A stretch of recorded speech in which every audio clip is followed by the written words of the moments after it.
right, now the mainstream media's hostility towards Christianity is no secret, but a new book explores why the liberal elite is only suspicious when conservatives invoke religion. Now, the book is called Losing Our Religion, the liberal media's attack on Christianity. The author, S.E. Cupp, joins me now. By the way, right there, my blurb for your book. Right on the front. Well, look, I took a look at this early on. Yeah. All right, and I talked to you about it. That's right. You talked to me about it. Your father was here one night when you were on this program. Yep. All right, and your father and I, this is the strangest thing in the world. You write a book defending Christianity, and you're an atheist. I am.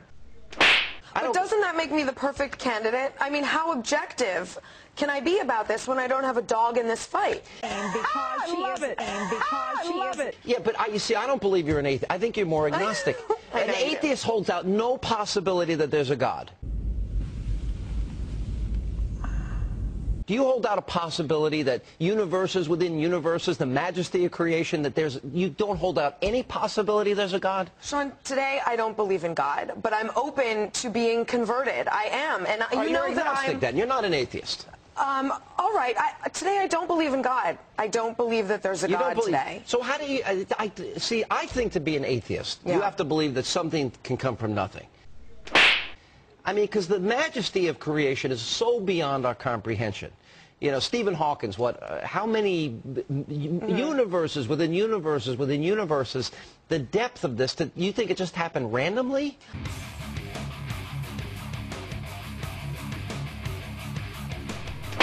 I don't purport to have the answers, but I'm just checking. I'm not prepared to fill in that gap in my knowledge with God just yet. All right, I love the book.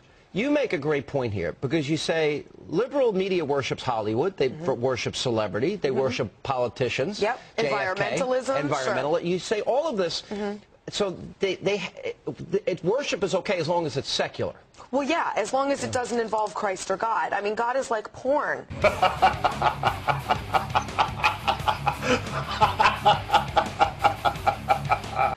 They want it to be sort of on the bottom shelf in a brown bag. You know, they're really embarrassed by Christianity, and it's the faith of 80% of this country. I think we deserve a more responsible press. And because she love it. And because she love it. And a more representative press. Yeah, well, why do you think, with all the research, and you have so much of it in this book, why do you think there is this hostility to people that profess... you talk about me in the book. Yeah. I am a Christian. Right. I say so. You think the media likes it when they can go out there, when I profess that I believe in God? Right, why because if you're conservative and you're Christian, for them it's a double whammy. They can conflate the two, and they can say everyone on the right is a crazy, dangerous, religious fanatic. And that's their bread and butter, fear-mongering. But I think it comes from a place, you know, liberalism is really threatened by fixed value systems, like Christianity, that has a list of do's and don'ts.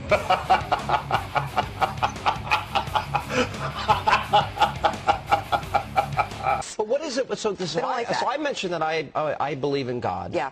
And you say the liberal media likes it. I'm still trying to understand. But why? What is... I mean, most Americans believe in God. That resonates with the American people. Right. You'd think it's a really bad business model. I know that. Yeah. It's a really bad business model to go after 80% of the country. Yeah. And they do it. They mock Christianity, they condescend to it, and they actively attack the faith and values of the majority of this country. Yeah. It's got to stop. You mentioned Obama, and when he made the comment about people clinging to their guns and religion, he also said America's not a Christian nation. And he made those comments, and you said Obama demotes Christianity and the liberal media rejoices. That struck me. Right. I mean, it's the first time that they've had a comrade, an ally in the White House to back up their secular agenda. And because she love it. And because she love it.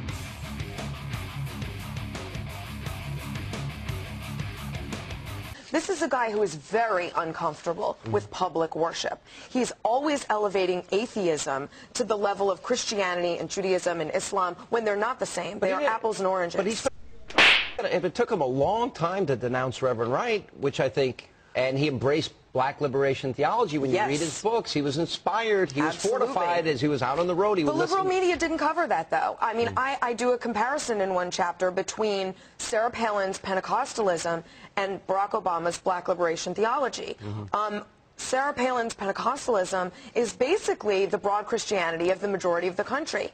Black liberation theology is radical. It is frightening. And it's not representative. But the liberal media didn't tell us that story. All right, I got to tell you, the way you designed the book is interesting, because you have "Thou shalt burn Fox News in effigy," which I thought was interesting. "Thou shalt have double standards." So you obviously on the Ten Commandments. That was playing a little. It's a little, you know, tongue-in-cheek, a little play on words there. Yeah, it's funny. I mean, it's a serious topic, and for me, this is serious stuff. I mean, we are going towards Armageddon, if you want to put it that way. But I mean, I'm also, you know, I'm young, I'm irreverent. There's some funny parts as well. No, I agree. You also point out, because you talk about the media has a faith. You don't say it that way, but you're really describing that they have their own moral value, belief system, religion. They do.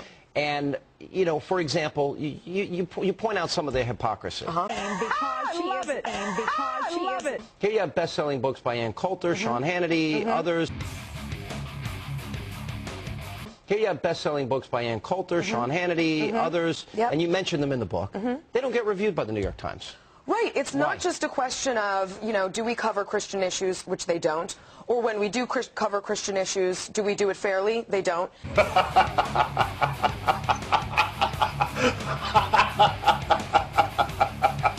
It's also in these reviews. It's in movie reviews and music reviews and book reviews. Again, I don't understand why a publication like the New York Times would want to ignore that there's this huge population of readers out there who are reading these books by Christian authors. They want to pretend they don't exist. Well, if people, and I said this in the blurb in the book, if they want a real definitive case that you lay out that Christians are under attack, this is it. I still do not understand. Your father is a strong Christian. He is. He's born again. And is he driving him crazy that... I think he's happy that at least Are you in a state of rebellion? I'm on his side. Are you in a state of rebellion? There's got to be a reason for this. Maybe. I don't know. All I know is, you know, I defend Christianity. You do, big time. I want some of these people gone. I want to take names. You're religious. I want this to be like the rapture.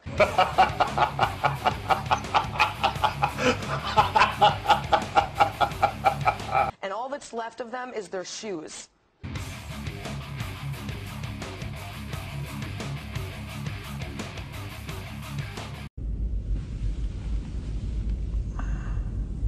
But I'm envious. I'm envious of the faithful. So I defend the faithful, especially the Christian right in America, at every opportunity I get. You're an atheist, so you think people who believe in God are deluded, and yet... No, I don't. And because she love it. And because she love it. No, I don't. I get the appeal of religion. I don't believe in God, but I'm not, like, mad at him. Wait a you know? I haven't closed the door on faith. It just hasn't found me yet.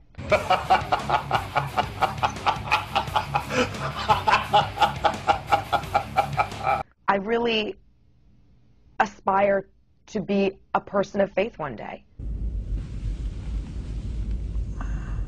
I'm a fan of George Bush. Why? I think he had a conviction, personal principles, that required him to answer to someone else when he went to bed at night. That gives me comfort as a citizen, knowing that my president is going to bed answering to a higher power. George Bush, though, he read the Bible every day. Right. And often said that this higher power was what was guiding him in making decisions. Right. If you don't believe it all, why would you then follow somebody that has that as their way of life? As an atheist, I could never imagine voting for an atheist president. And because she love it. And because she love it. For exactly those reasons. I mean, religion keeps a person who is endowed with so much power honest. this is a person who's answering to a higher power every night, and not to the state. He doesn't think the state has all the power, and he doesn't think he himself has all the power. That's important to me. I mean, I represent 2% of the world. Why would I want someone who thinks that 98% of the world is crazy running the country? But you don't think that higher power exists? I don't, but I don't think people are crazy. I understand the allure of religion. I really do. I'm just not going to be dishonest and say that I believe in something that I don't yet. But what if he's hearing voices all the time and taking advice from a higher power that doesn't exist in your opinion and makes decisions based on the higher power that doesn't exist in your opinion? We can judge him on his policies, whether he heard it from a voice in his head, he got it from the Bible, he had a conversation with Laura one night over dinner. I mean, it doesn't really matter to me. Fuck Fox News. Octopus out.